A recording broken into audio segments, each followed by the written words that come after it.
Hello po muli sa inyong lahat.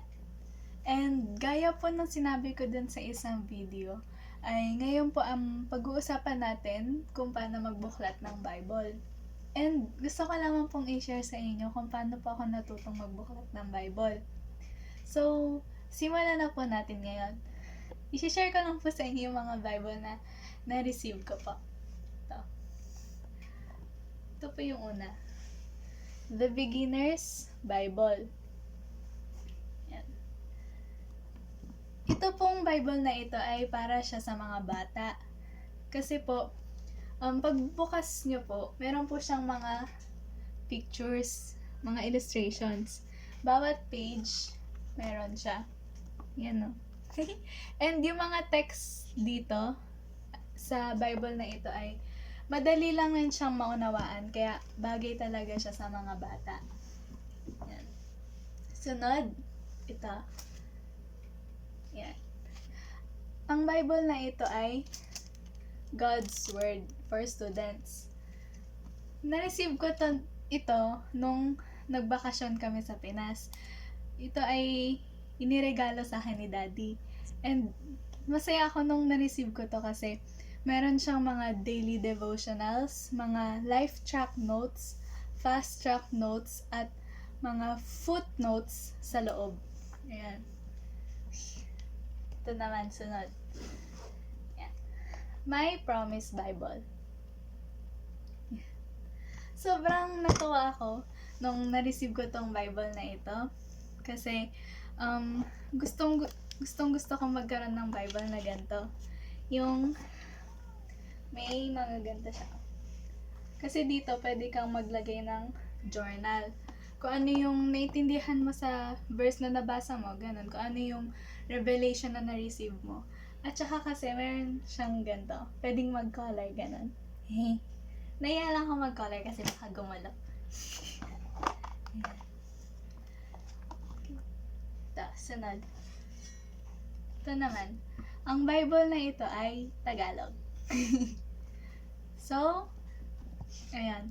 Sisimulan na natin kung paano magbuklat ng Bible.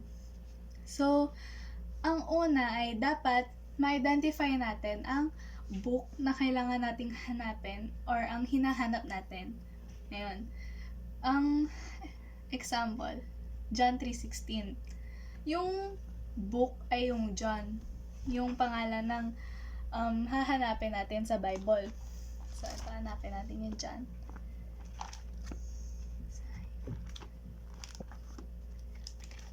No. John.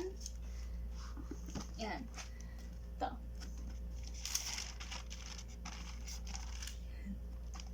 Ito yung book na tinatawag. Yan. Ito. Yung malaki. Yung pangalan na nasa taas ng book ng page. Ayun. Ito yung book na tinatawag, yung John. Tapos yung sunod naman na dapat nating ma-identify ay yung chapter. Ito. Ito yung chapter. Yan. Ito. Yung 3. Yung mga malalaking numbers dito sa Bible. 5. Yan. Yan yung mga chapter na tinatawag.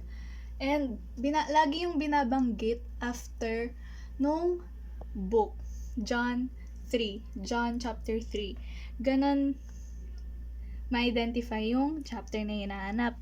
And yung verse, yung 16, lagi siya yung parang panghuli na binabanggit pag maghanap ng verse. Yung John 3:16. John chapter 3 verse 16. So, ito yung verse na 16. Yung mga maliliit na numbers, yun yung mga verse. Yan, 16, 17, ganun. And, ayun, yung nakalagay sa John 3:16 ay sapagkat gayon na lamang ang pag-ibig ng Diyos sa sangkatauhan, kaya't ibinigay niya ang kanyang kaisa-isang anak upang ang sinumang sumampalataya sa kanya ay hindi mapahamak, kundi magkaroon ng buhay na walang hanggan. Ayan. So, ganun lang maghanap ng verse sa Bible. Ito yung book, yung nasa taas. Book John or 1, tapos chapter 3, tas verse 16. Ayan. Ganun maghanap ng verse sa Bible. Okay, so isa pa. Matthew 6 verse 33. Ayan, 33 to 34. Pag may 33 to 34, yun ay parang yung mga mahabang verses sa Bible. Yung mga 33 to 34, yung mga 16 to 20, yung mga ganon. Okay, Matthew 6:33. Ito, Mateo, tapos ito yung chapter 6, tapos hanapin natin yung 33. Ito, 33 to 34 ang ating babasahin. Ito, verse 33. Ngunit, higit sa lahat, ay bigyang halaga ninyo ang kaharian ng Diyos at ang pamumuhay ng ayon sa kanyang kalooban, at ibibigay niya sa inyo ang lahat ng mga bagay na ito. Verse 34. Kaya nga, huwag ninyong alalahanin ang bukas, sapagkat ang bukas ang mag-aalala sa sarili niya. Sapat na ang inyong mga suliranin sa bawat araw. Ayun.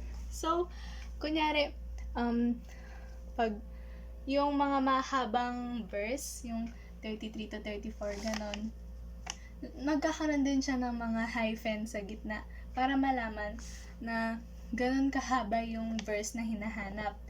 And, ayun lang po sa video na ito, na po ay may natutunan po kayo dito. And, sa susunod naman po ay pag-uusapan po natin, tatalakayin po natin ang paghati-hati ng Bible, yung Old Testament at yung New Testament. So, yun lamang po, and God bless po. Bye-bye!